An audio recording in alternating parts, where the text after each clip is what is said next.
ఓం శాంతి. బ్రహ్మకుమారి సంతోష్ బెహన్, ముంబయి. గుల్జార్ దాది గురించి ఈ విధంగా తెలియచేస్తున్నారు.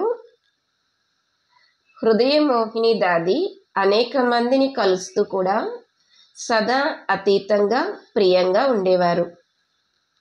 ఏ రోజైతే సాకార బాబా అవ్యక్తమయ్యారో ఆ రోజున పిల్లలైన మాకు చాలా పెద్ద షాక్ అనిపించింది. ఎందుకంటే మేమంతా సత్యుగం వచ్చే వరకు బాబా మాతోనే ఉంటారు, విశ్వ పరివర్తనను కూడా మేము బాబాతో కలిసి చూస్తాము అని భావించాము. అకస్మాత్తుగా ఈ సందేశం తెలిసినప్పుడు మా కనుల ముందు కొంచెం అంధకారం ఆవరించింది. కానీ దాని తర్వాత అవ్యక్త బాప్దాదా జనవరి 21వ తేదీన వచ్చి గుల్జార్ దాది ద్వారా మురళి నడిపించారు. ప్రతి విషయాన్ని స్పష్టంగా చెప్పారు. బాబా మాకు ఇది కూడా అనుభవం చేయించారు. ఒకవేళ ఎవరి తండ్రికైనా ఉన్నతమైన డిగ్రీ లభించినప్పుడు, వారి ఇంప్రూవ్మెంట్ జరిగినప్పుడు, అంటే వారి యొక్క అభివృద్ధి జరిగినప్పుడు పిల్లలకు సంతోషం కలుగుతుంది. కాబట్టి బాబా సాకారం నుండి అవ్యక్తంగా, అంటే వారి డిగ్రీ ఉన్నతంగా అయినప్పుడు పిల్లలు సంతోషించాలి అని చెప్పారు. దాది చాలా తక్కువగా మాట్లాడేవారు, ఎందుకంటే తక్కువగా ఆలోచించేవారు. బాబా గుల్జార్ దాది తనువునే ఎందుకు ఎన్నుకున్నారు? ఎందుకంటే దాదీజీలో నిస్సంకల్ప స్థితి, పవిత్రత, నిర్మల వాణి, నిమిత్త భావము ఉండేవి. దాది వాణిలో ఎప్పుడూ కూడా ఎదుటివారికి గుచ్చుకునే మాటలు ఉండేవి కావు. బాప్దాదా దాది రథాన్ని ఎన్నుకున్నప్పుడు దాది కూడా అలసిపోకుండా 12-14 గంటలు ఒకే ఫోజులో కూర్చుని సేవ చేశారు. ఎంత గొప్ప ఆల్మైటీ అథారిటీ! మరియు బ్రహ్మ బాబా వారి తనువులో వచ్చేవారు, అంటే సర్వశక్తివంతుడైన శివబాబా మరియు బ్రహ్మ బాబా దాది తనువులో వచ్చేవారు.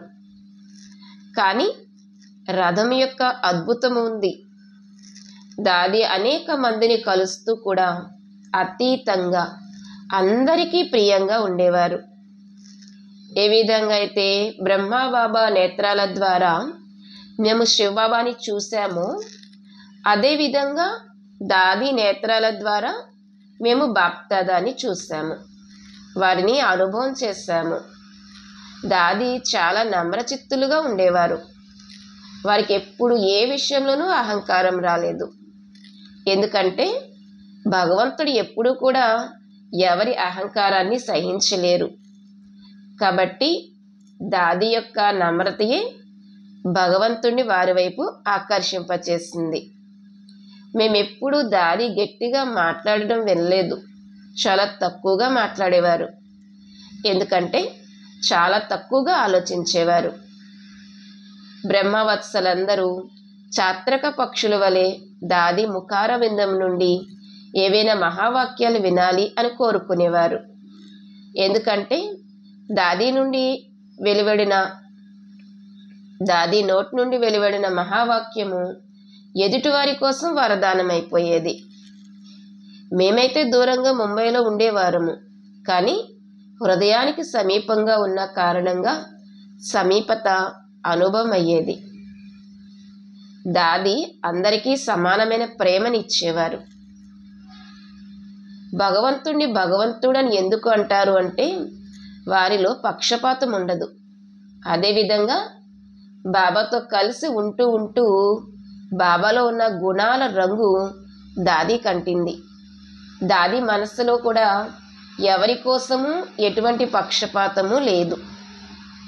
వారి కొరకు అందరూ సమానమైన వారే. దాది దృష్టిలో అందరూ సమానమైన వారే. అందరికీ సమానమైన ప్రేమనిచ్చేవారు దాది. ఆత్మిక పాలన చేసేవారు.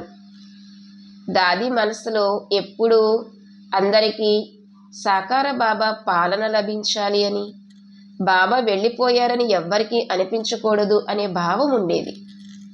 మా మనస్సులో సాకార బాబా వెళ్ళిపోయారనే సంకల్పం ఉండేది.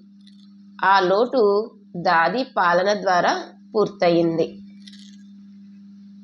దాదీకి చాలా విశాల హృదయం ఉండేది. దాదీ ఎప్పుడు కూడా ఏ విషయాన్ని వర్ణించేవారు కాదు. ఏం జరిగినా దానికి ఫుల్ స్టాప్ పెట్టేవారు. అందువల్లనే వారు సదా నిస్సంకల్ప స్థితిలో ఉండేవారు. దాదీకి చాలా విశాల హృదయం ఉండేది. మనం కూడా దాదీ సమానంగా దాదీ గుణాలను మన జీవితంలో ధారణ చేస్తూ అలసిపోకుండా బాప్దాదా నుండి విముఖులైన ఆత్మలను సన్ముఖంగా తీసుకురావాలి. బాప్దాదా వారిగా అయిన వారికి బాప్దాదా పాలనని ఇస్తూ తొందరగా సంపన్నంగా సంపూర్ణంగా తయారు చేయాలి. ఇదే దాదీ కోసం మనం సమర్పించే సత్యమైన శ్రద్ధాంజలి.